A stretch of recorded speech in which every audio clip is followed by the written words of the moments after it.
What going on, everybody?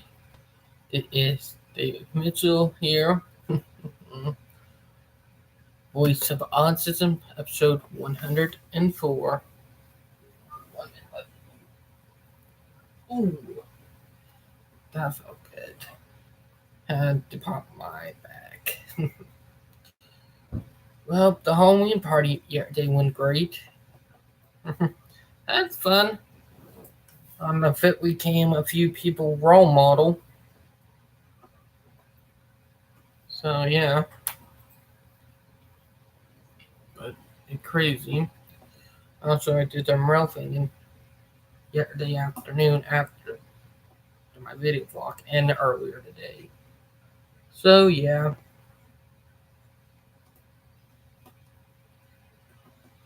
but it's crazy. But it been one crazy week. But what been going on? And I mean crazy. Like Call of Duty Modern Warfare came out the other day. We did watch some of the campaign. I'm not going to lie, look actually pretty good. And I've been hearing from people that game is phenomenal. But yeah. But party I went to yesterday was part of the Autism New Network. So or Rex, by the way, but they are the reason why. But it was actually pretty good. Now, me and my fiance Belvaria are doing great. If you haven't go to her YouTube channel, link it down below. But yeah, me and her are doing great. She's been doing a lot of stuff too. Very crazy.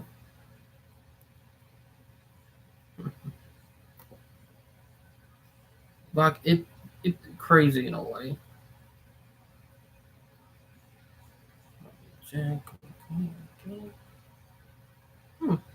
Clever. Sorry, I'm looking at track plan on here. If you guys know, I like model railroaded. But yeah. Oh my god.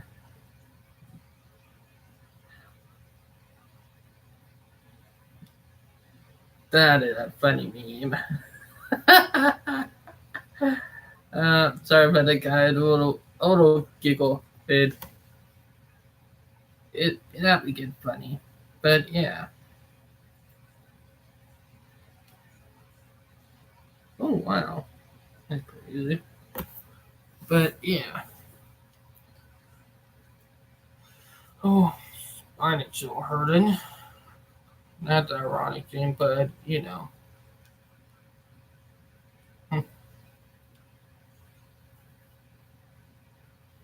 Yep, that hurt. I did say it kind of hurt my spine earlier. Like the thing is, but it's really starting to change, but I'll do a lot better. But yeah.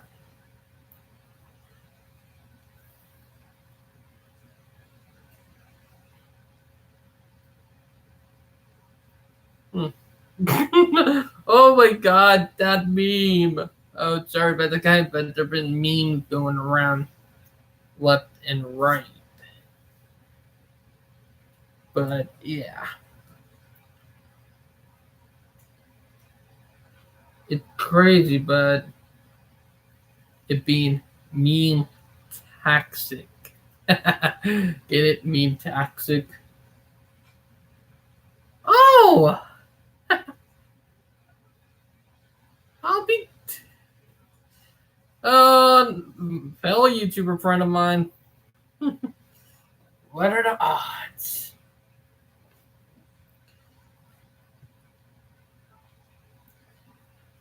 Fellow YouTuber friend of mine.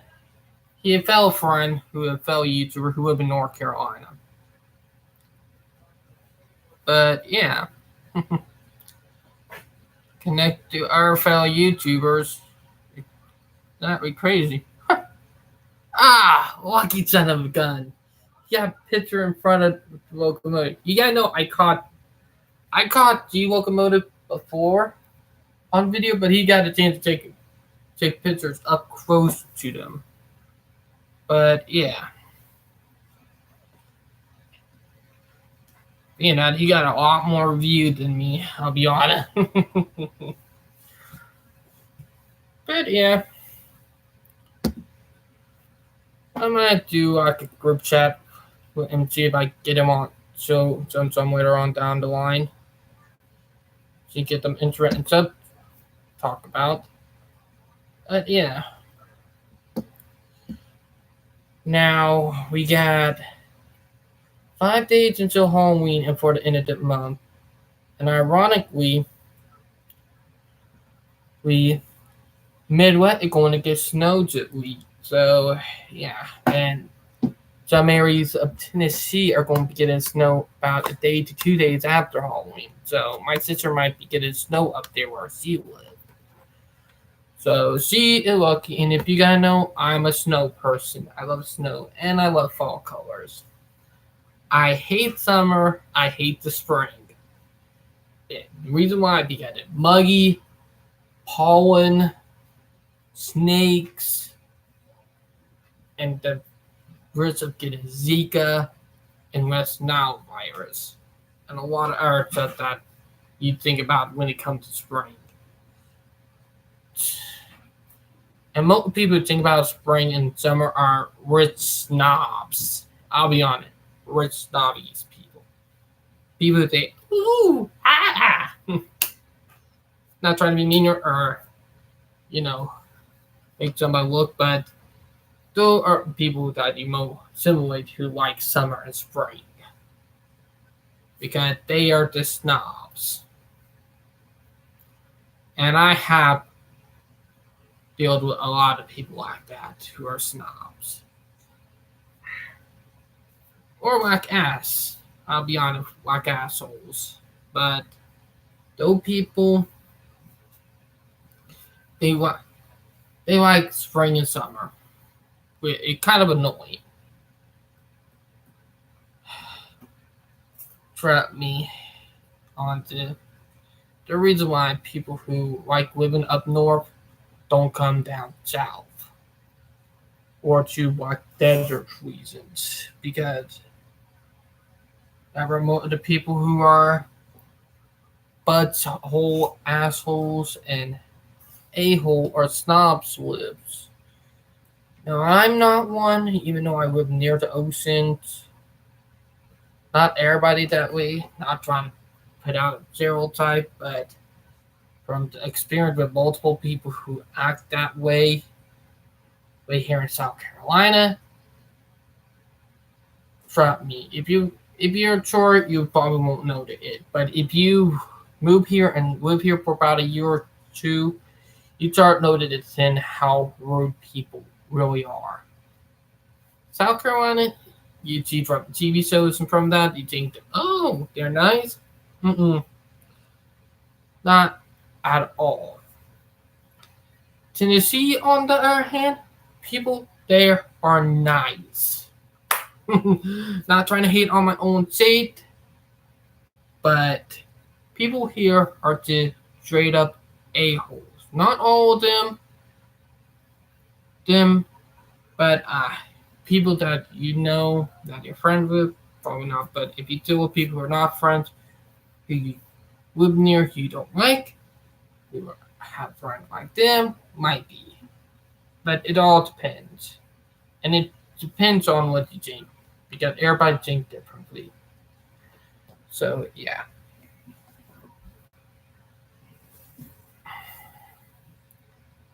Now, what gets you the first thing?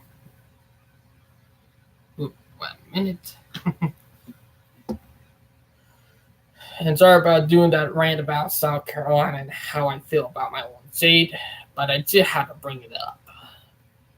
You gotta know how I feel about my own home state. All the crap about it. So, yeah. South Carolina, I'll be honest, my home state is a crap hole. with all crap that go on.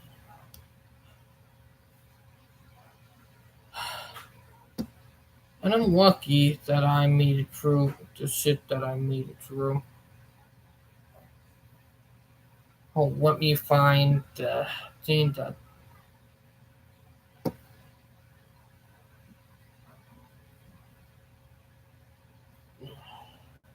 Oh, okay, let's see the little thing before we go to the full article talking about it. Oh god, my brother Zach is singing.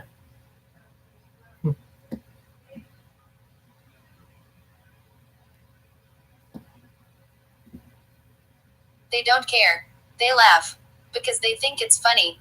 Only to them. Not for the people they abuse. TW, ABBA, restrains, abuse, self-harm. Banaba. Yes, Alaba.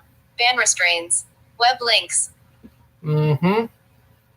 And first thing we're going to get along with is talking about how bad ABA therapy really is and dirty truth about it. You gotta know I've been talking about the dirty truth kind of thread, how really harmful it really is. Because there are not that many people who get it out there that need to get it out there.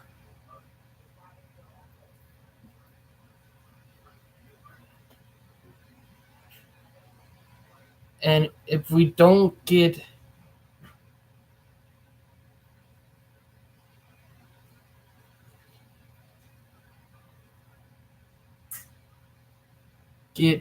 warning out there on how bad it really is, it's going to keep on happening.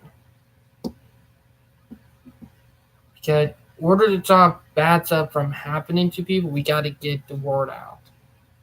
A collective of the ASPERGIAN. A collective of autistic voices. Primary net. Becoming an ABBA registered behavior technician before knowing I was autistic. Part 1 Restraint TRAINING 9-minute read. By Tara Vance.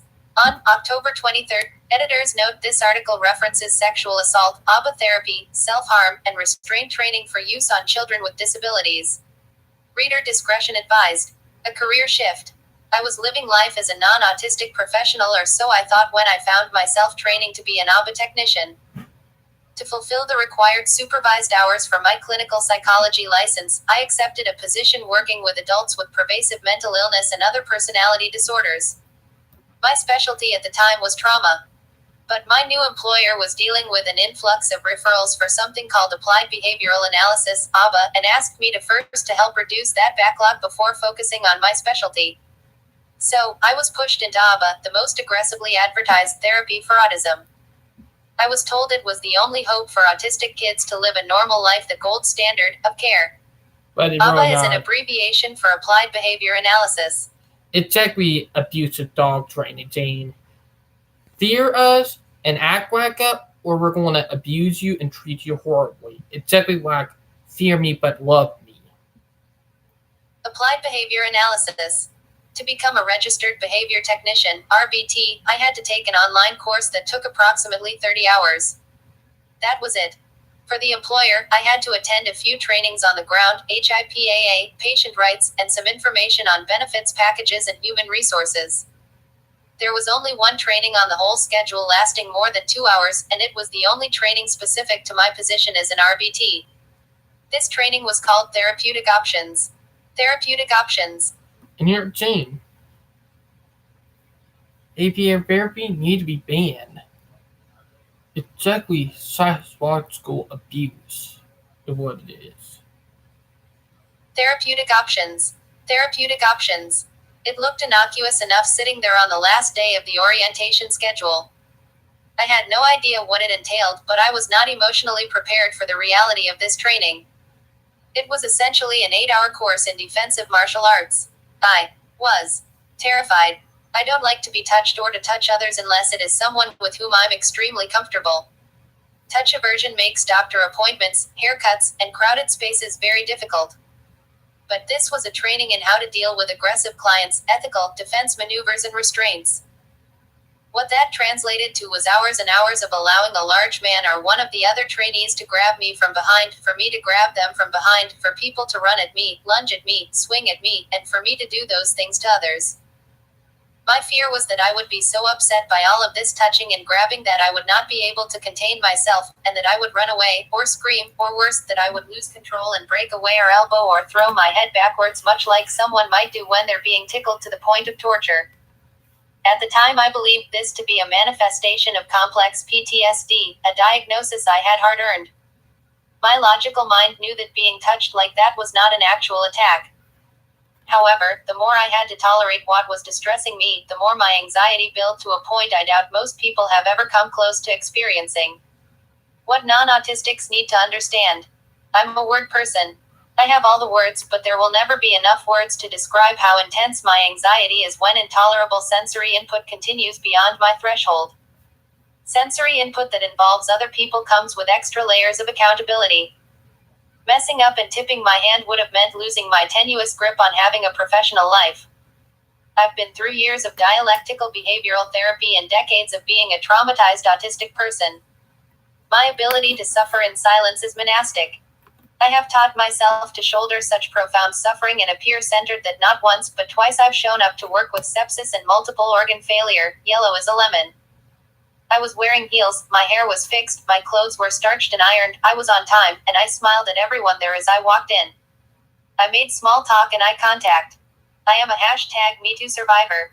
I was brutalized to the point of needing surgical repair. However, sexual assault did not leave me with the intense trauma imprint that this therapeutic options training did. At least during the rape, I did not have to maintain professionalism and force eye contact.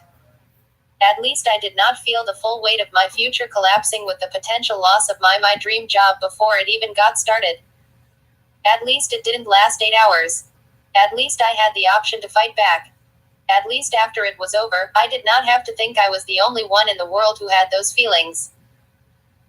Every hard and soft part of another's body pressing into mine, the temperature shifts on every micrometer of my skin, the individual hairs on my arms bending and responding to the static charge in the myriad textures of everyone's clothes, the soaps and foods and perfumes and hair products, the smells of sinus infections, bad teeth, and dehydration, the height and weight differences, the textures of scratchy sweaters and soft cotton, masculine arm hair and beards, the crunch of styled hair, the give of another's soft stomach under my hard elbow as I imitated assaulting them. They were 100 million individual events my brain could not weave together.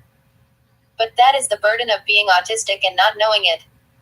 I literally feared a heart attack or seizure. It was as intense and unbearable as electrocution. And I had to appear fine. I can feel, in full dimension, every contour of the terrain of someone's anatomy against mine like individual pixels on a photo. To take in that much information, to manage all the social nuances and see every micro-expression, every pore on someone's skin, every light spot on every tooth and every hair and every nose to make sense of it all immediately and then behave normally, is like navigating a space shuttle through a labyrinth with the thrusters at full blast. I was the one accidental method actor in the room. But that was the sensory management. The psychological hell was worse. The social hell of being autistic has plagued me my whole life, and I've thought I was insane and broken. I don't anymore. It was not me with the perceptive problems. I went through this training with the rapidly building panic about the social and professional consequences of letting the world know how abnormally I was reacting to what others were casually making out to be like a joke. The trainees giggled as they lunged at each other, imitating aggressive sounds and getting in character. Some flirted. There were innuendos and self-effacing jokes about getting so intimately entangled with each other. I could not find any humor in imagining restraining someone overcome with emotion or in deflecting a physical attack from a child with a developmental disability. They weren't imagining the children, though. They weren't letting the weight of the big picture press them into the earth and crush them. They were having fun like this was a choreography class for a flash mob. They were in the moment, having a laugh with their trusted colleagues, even though they'd just met, and I didn't feel that bond with them enough to have their bodies braided into mine. In their minds, they were different from those children. I wasn't feeling that many degrees of separation. I didn't have a choice. I was as in just about every vignette and venue of my life on the wrong side of the situation. I was the person whom these people would be restraining if that training had lasted any longer or if I allowed one more large man to come up behind me and grab me. How to survive as an autistic in sensory overload. I broke a tooth. Okay. They try to manipulate people who waka to make us think that autism is bad, make us feel horrible about ourselves, and try to get some of our own kind to turn like them. Technically, the Nazis tried doing that to Jews. So, yeah. Doing the same thing, and I've been saying it for a long time. I broke a tooth, a molar, in the middle of that training from grinding my teeth so hard. Somehow the pain of it, the taste of blood in my mouth, and the distraction calmed me down. Self-injurious behavior was one reason to use restraints. If I had been a child there, I would have been restrained. No one would have considered their role in getting me to that point. No one would have thought about how abnormal and toxic and decidedly not funny it is to have a class practicing what they told us at the beginning had killed children before. Killed. Ended the lives of children. Broken spines and bones. Crushed windpipes. I had a pain much less penetrating on which I could focus. To be a certified instructor in therapeutic options, one needs 4 days of training. That's it. 4 days to learn how to teach people maneuvers that kill and traumatize autistic kids. To restrain autistic children, you need 8 hours of training in a group of silly adults who are not going to remember a single maneuver after the course. It typically takes someone years to earn a black belt in defensive martial arts.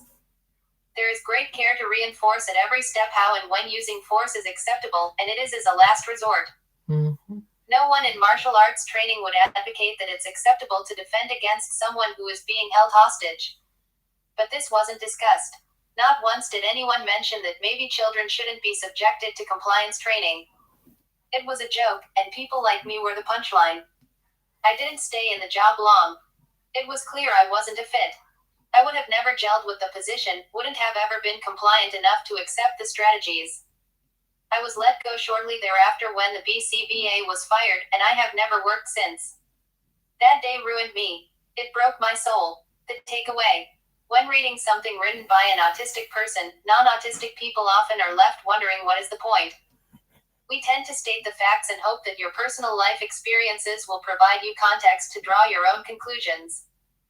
For example, if you're a parent of an autistic child, a teacher, an ABA practitioner, or an employer, I would hope that you could understand how an autistic person's subjective experience of a situation can be so dramatically different from your own. Okay, gym teachers, they really don't. All they care about is money and moving up in the world.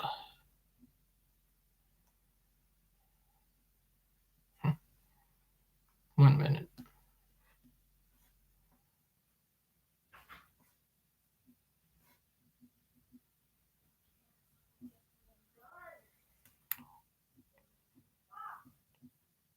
There we go. But yeah, they don't. They always want to get to the next level. Like literally, like they don't care. All they care about is money and moving up. Literally. Your own. If you're an ABA practitioner, you would not have picked me out from the crowd that day as experiencing problem behaviors. You wouldn't have seen my self-harm. I would have been indistinguishable from my peers. You would have considered my behavior training a success. I was compliant, I smiled, I made eye contact. And 4 years later, I still am having panic attacks just trying to write the story down.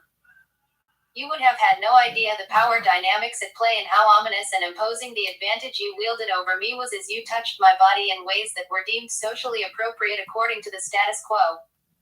You wouldn't have known how important it was for me to be able to escape. You wouldn't have known that you were doing something to me that would take center stage in my trauma flashbacks even over a rape. I fooled you into thinking I was one of you, but that wasn't a sustainable victory, and nobody won. I would like you think about how much a victory it really is when a woman walks into work with her hair curled and her makeup perfect while in kidney and liver failure but still making that normative eye contact and still flashing a smile. I've done that twice. The world taught me that magic trick, with or without ABA. My observable behaviors aren't a reflection of my experience. My superpower is persisting. This is why heart disease from stress and suicide are top causes of death for autistics and why we have an average lifespan of 36.5 years of age. Not true. I want you to apply the context of your experiences against the glimpse you've had into mine. Further reading. Earlier this month, several national civil rights organizations, including COPAA, the Autistic Self-Advocacy Network, and Communication First, joined 4 students in a federal lawsuit against Fairfax County Public Schools for abuses relating to the restraint and seclusion of children with disabilities. In this press release, it's noted that one student was restrained 745 times. From Communication First's website. That is true. If you guys don't know, when I was younger, I would retrain sometimes to a seat back in Angel Oak. They don't tell you that. My mom don't even know that they did that. That's how fucked up that elementary school was. I can still remember some of that stuff, actually. It's horrifying to think that they got away with shit like this. That the Amtrak auto train. Did I hear? But they really think that somebody like me would forget about or probably would not be able to. But I remember. It's so disturbing and messed up. It ain't even funny at all.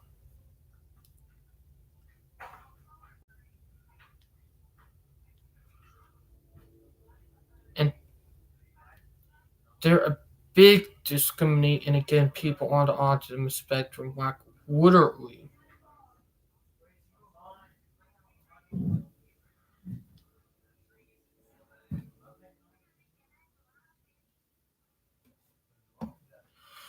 Like, it just messed up. Like, school here in South Carolina, they still get away with it. And they use techniques to scare kids who are autistic into acting like what they want them to. It's so fucked up. It need to be banned. Communication First is the only nonprofit organization dedicated to protecting and advancing the civil rights of the more than 5 million people of all ages in the United States who, due to disability or other condition, are unable to rely on speech alone to communicate. Mm-hmm. Our mission is to educate the public, advocate for policy change, and engage the justice system to protect and advance the human and civil rights of our historically marginalized community. Mm-hmm. Our community of people like that, it's so marginalized and discriminated against. It's disturbing that they get away with stuff like that. Literally, if our world were much more understanding of that and realize that something like that is wrong and people are doing it to it are wrong, the people like that who kept on doing it to it would be in prison right now. But no, those psychopathic, evil people are out there abusing her, hurting her, bleaching her, manipulating her, and a lot of other stuff.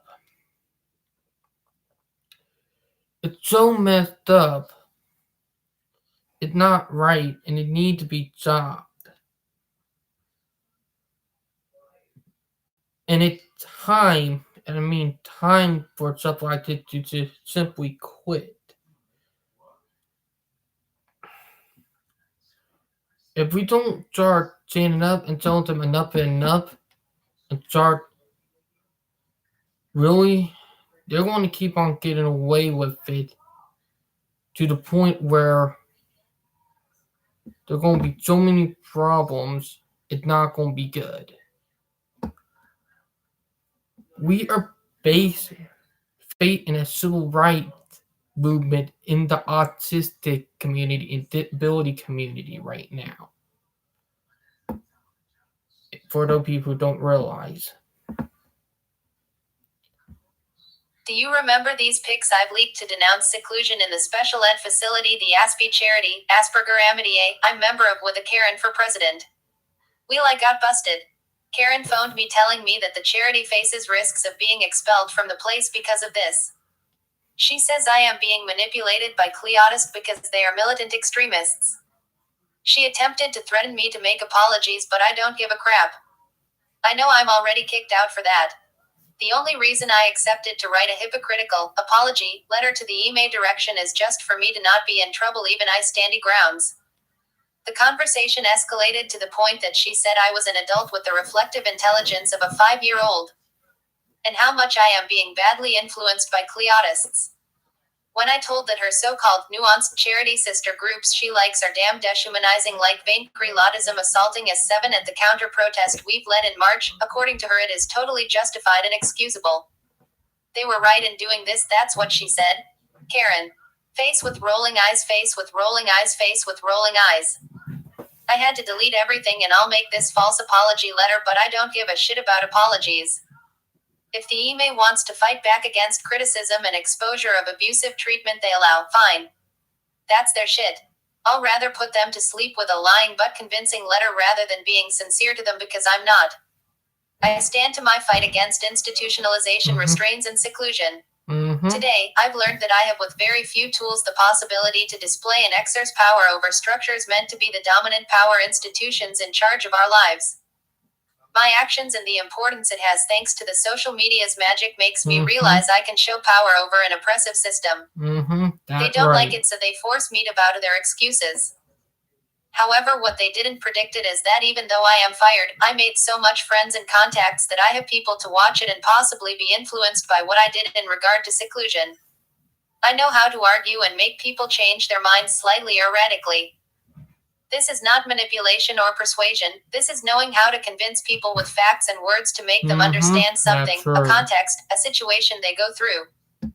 And if some are able to see beyond Karen's BS and the will of the email to silence me with threats, then they can become their own advocates who will also oppose disregarding treatments to human rights. I have no regrets over this. My actions aren't harmful toward the kids who go in this seclusion room, neither the yoig autistics who are going to this charity group attending their NT social skills courses. My mates deserve better. Let me remind you that it was in this group that I had my inspiration to write about autistic alienation, because there are a lot of them there.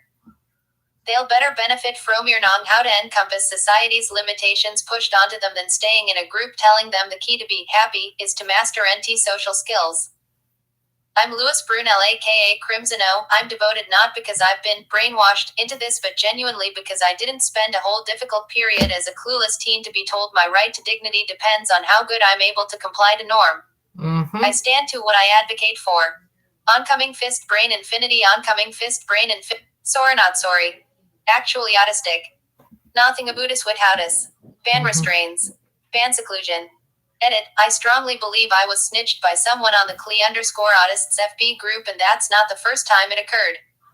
It might explain why they found out my post on the group under my name. Autistic liberation. We are liberating our own people from tyranny, from disgusting, dehumanizing, invading on our rights type of people.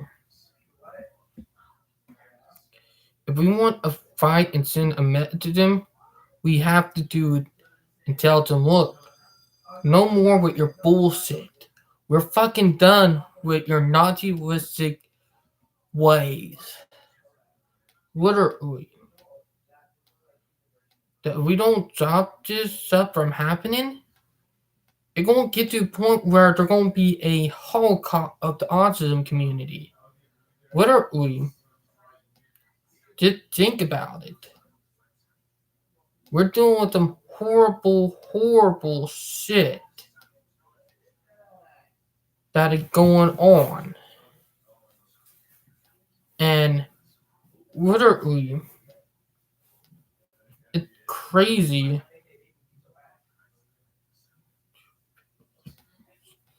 It's crazy and messed up. Like, literally. Like, it's so messed up. It's exactly like they're hissing on our faces. What are we?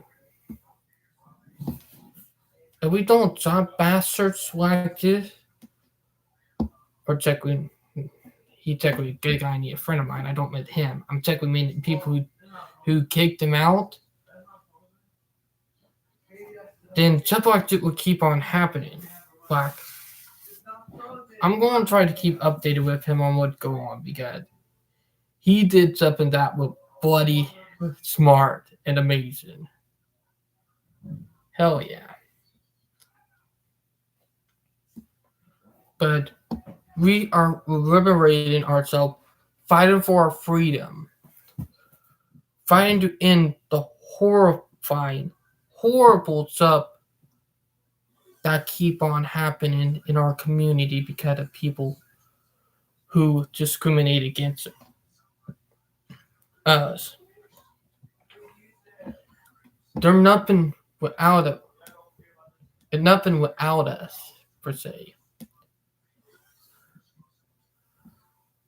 But yeah,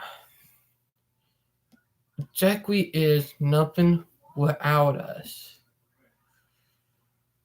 And I mean, you have to just think about it. Oh, and here an update picture of my fiance Val. If you guys can see.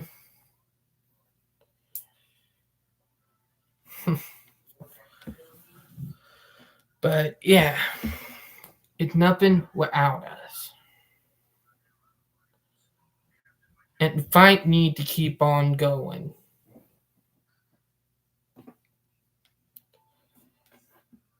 Because literally,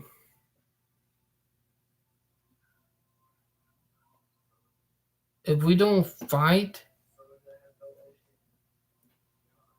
stuff bad is going to keep on happening. Like literally, just think about it.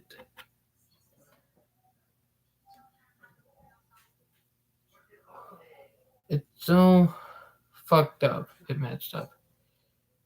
Exactly, I'm going on to the group page to see some arts up too.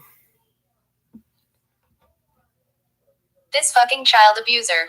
Let's educate them on this matter. Let's see what the thing say about the abuser.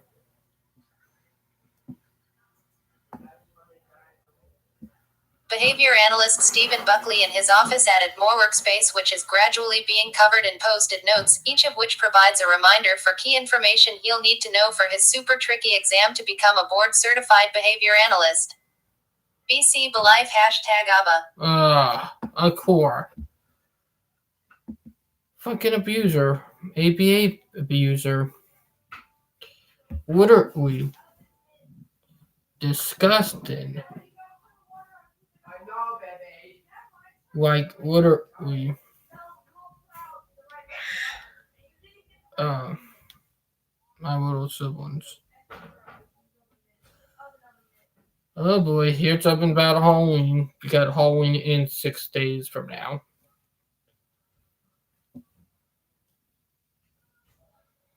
This page is a silencer of autistics. Please give a bad review for me. I cannot, as I've been erased and blocked for commenting on their shitty blue pumpkin post. Tie. They currently have 5 undeserved stars. Yep. That we're going to probably do bad reviews.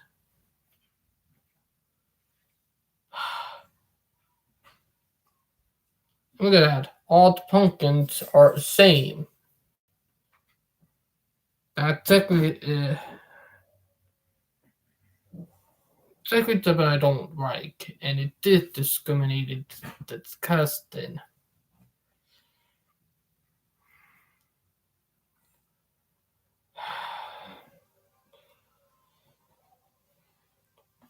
But yeah, people like that are technically who do it to people in the autistic community. Those people who do it to it are cancer.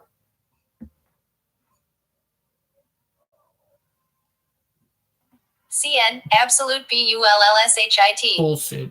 Can we waste some of our precious time telling them why this is ridiculous? Okay, let me have the article read out. Let's see what it's about. Because I'm definitely going to give them shit about it if on live stream in a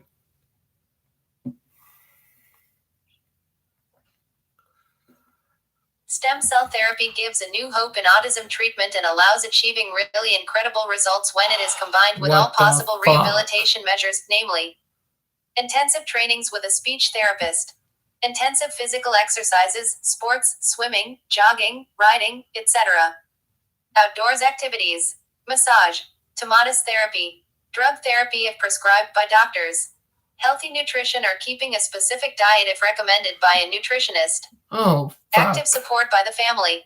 Stem cells are the fucking propaganda, fucking lies. They're doing to try to get rid of us.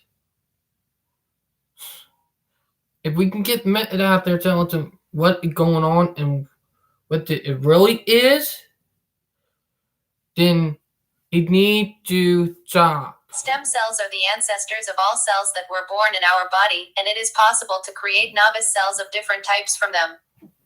They have an ability to turn into cells of necessary type neural, muscle, blood, cartilage, etc., and repair or substitute the damaged cells. In case of autism, the main therapeutic effect is achieved by restoring damaged neurons and creating new neural connections in the brain. Contact us to find out more about our therapy. It's fucking propaganda and it's a big fucking scam. Yeah, I'm calling it a fucking scam.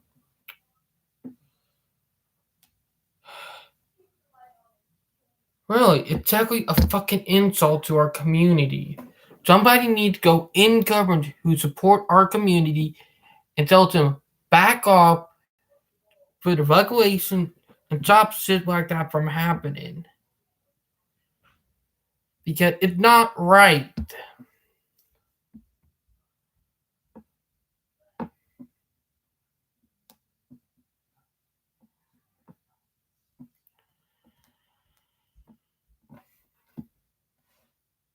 Some people will willingly do anything they can to dissuade you from advocating for your rights as an autistic, as a disabled individual, because they feel uncomfortable with the way you do it.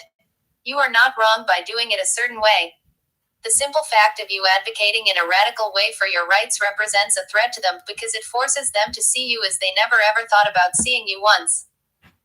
A disabled individual embodying power by speaking freely for yourself, thus challenging the restraining pressure upon you by the establishment's status quo that claims you aren't capable of doing it because you are disabled, in other words, incomplete to them. You are dangerous because the image you give to people is powerful enough to break the fourth wall of society's ableism. Not because it tells you are intrinsically dangerous, like a killer, as people who are scared of what you represent may say about you. By that, you are not a danger to people. You are a danger to society's systemic oppression and its credibility.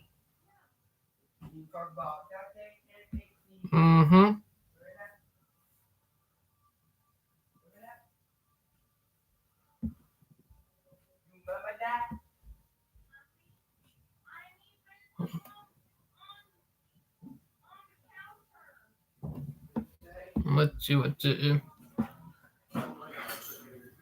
Just know my little siblings are out there doing what they are, but what are we? That thing that I just had spoken on my phone, what are we?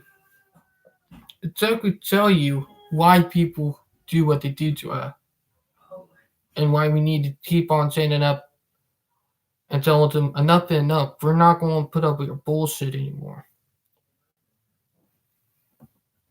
I self-diagnosed at 33, then got a pro diag at 37. When you know, you know. Be heard. Not true.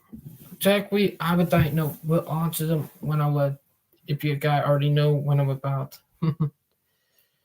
17 months old. But yeah. Exactly. There's so much propaganda against our community. It ain't even fucking funny anymore. The propaganda that they do against them, it needs to stop. It's disgusting what they do.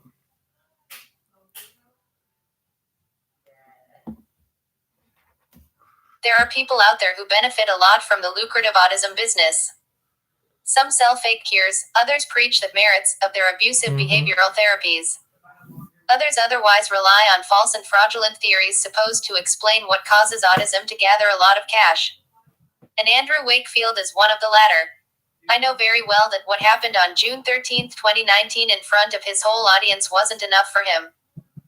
Not for a man whose career is now relying on his pseudo-celebrity status after his medical career was finished because of the fraudulent study he published back in February 1998 linking the MMR vaccine and autism. He refuses to learn and take accountability for what he is responsible of.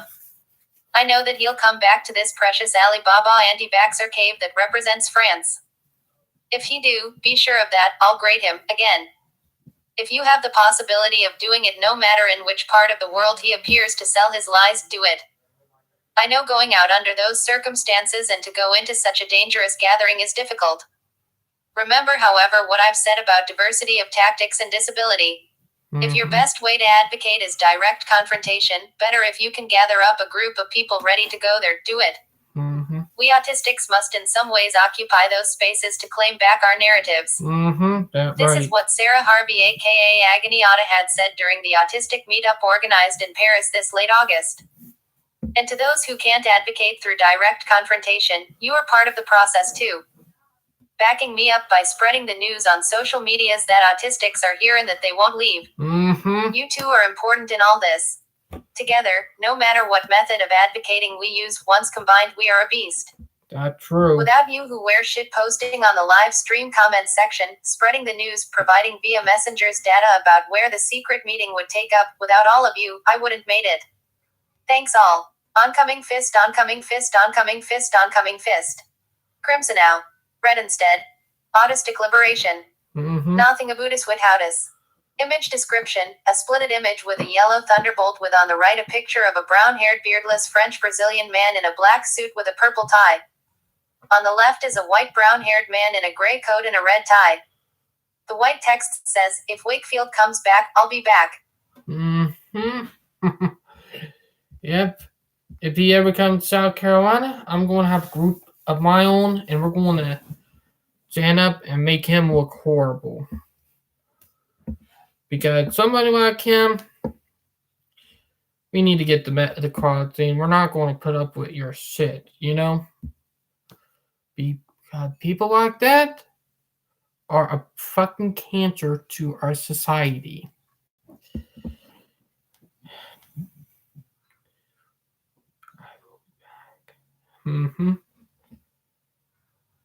But yeah.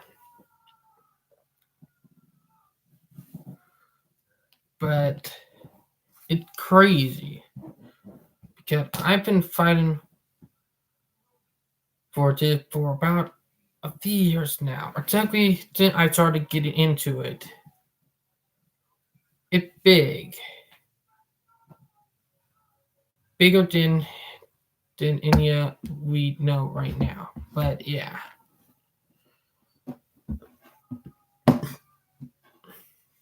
You have to think about it.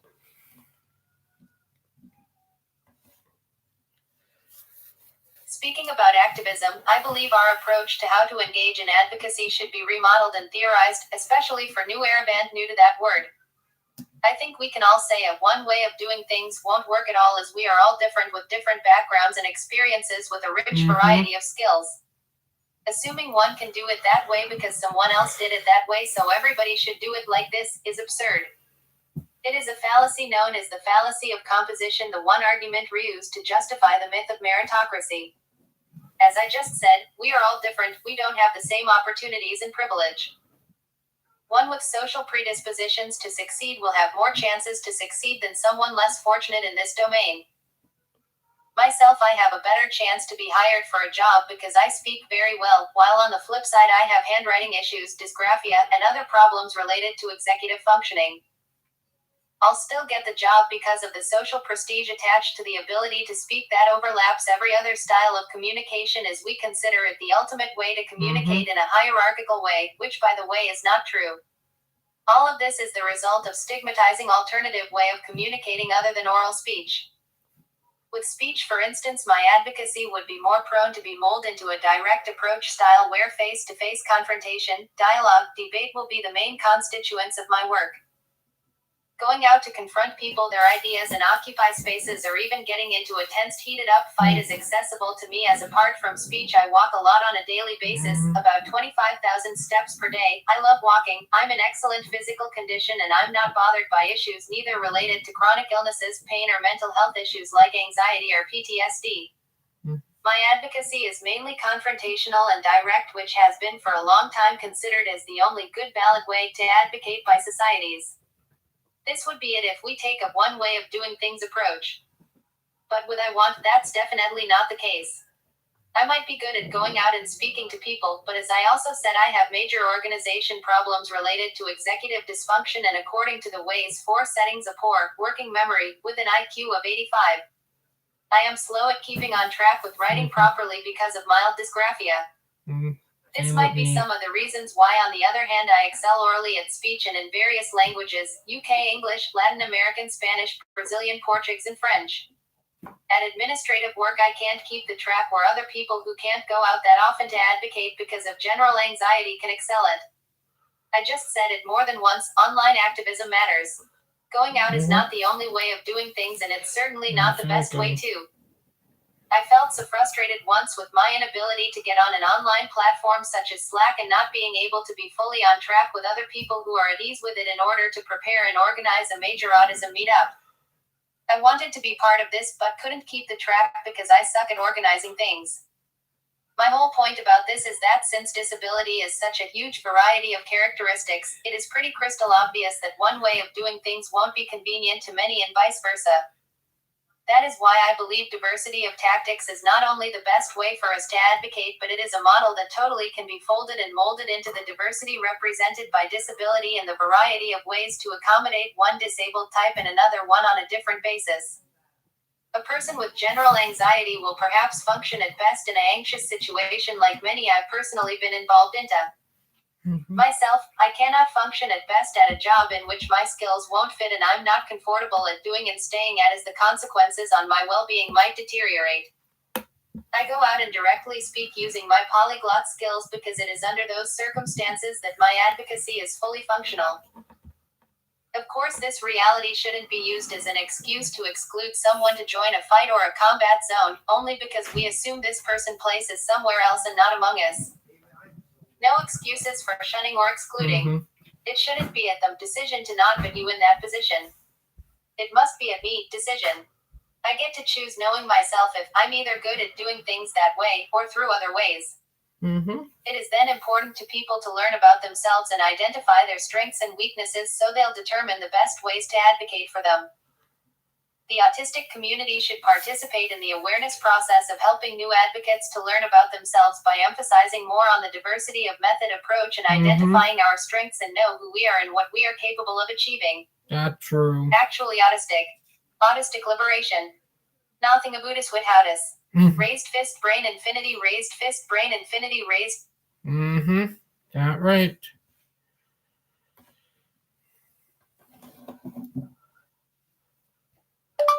Side.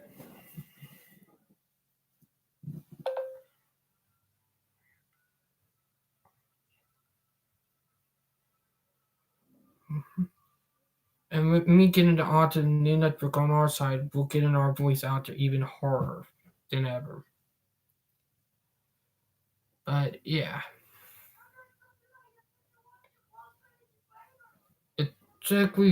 We're technically liberating ourselves from the ableistic, toxic, narcissistic people out there who are doing it wrong. Because if we keep on doing it, we'll free ourselves from them. We got to keep on fighting. I mean, keep it up. But yeah, but we got to keep on fighting and getting our voice out there. Because if we don't, it's gonna be bad. Like literally, we fight for our right. We are fighting for liberation, equal right, freedom. Just like what is going on in Hong Kong. Yeah, you gotta probably thought that I have not thought about talking about that, but yeah, I'm still gonna keep covered on Hong Kong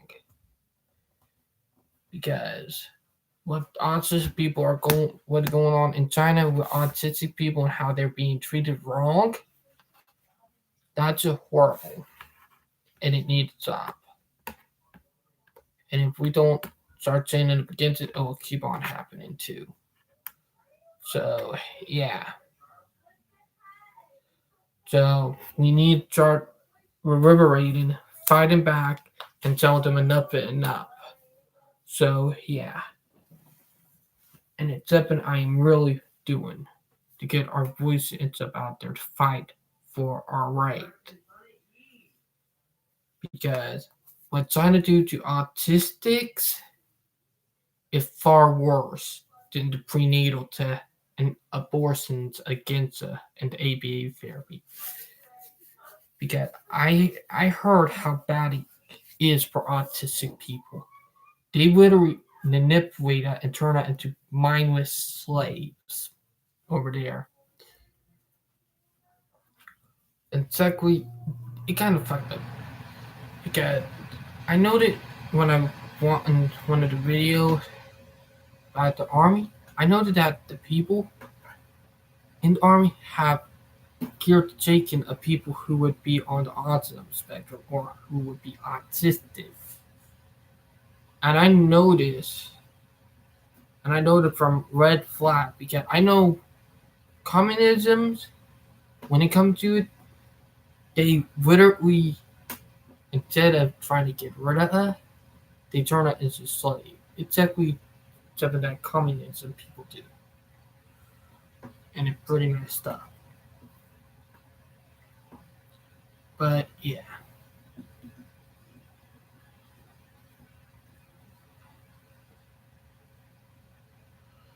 Now I get to one up to two training for my fiance. Time and time again, we have no courage to enforce the rules that we ourselves create. We draw red lines in the sand and then pretend they don't exist. The international community must step up to stop aggression. We cannot let fear win by closing our eyes to violators because it will only encourage them to go further. President Dalia Grybauskaite, 2017, an excerpt quote from her speech at the 72nd UN General Assembly. Exactly. That's something that it's true for everything. And it's ironic, but yeah.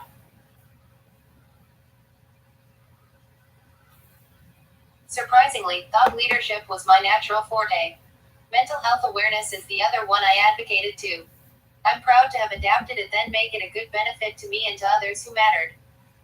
Took this photo on September 9, 2019 after I attended Myers and Briggs Complementary Leadership Seminar. Autism #, mental health #, autism self-advocate #, prude autism individual #, autism living #, And that was from my fiance, Velbaria. But yeah. It's something that we gotta work on. And it's something that you just gotta think about. Because if we don't jump against autism or take the autistic community, the horrible treatment that we go through, all that bad stuff, will keep on happening if we don't stop it. But yeah, because it's up that will keep on happening. We don't stand up to tell them enough. We gotta put our face out there, our mind, ourselves out there, and tell them enough. we will stop your horrible stuff against our community. We're exactly in its own right movement for the autistic community right now. We're in the beginning stages. The reason why you can't hardly tell right now, except if you're going out during some of the things that they try to do for autism. But it's slowly picking up speed, and eventually it will be out there to like how civil rights began for the African American. So, wait, you gotta know I have friends who are African American, but we're in the beginning stage. So yeah. But I hope you guys find it educational, motivational, and hope you get the word out there too. I really do. And it's amazing. And I hope every one of you are having a great weekend so far. I really do mean it. I hope everybody having a great Saturday. I hope you guys had a great work week and all that. But yeah.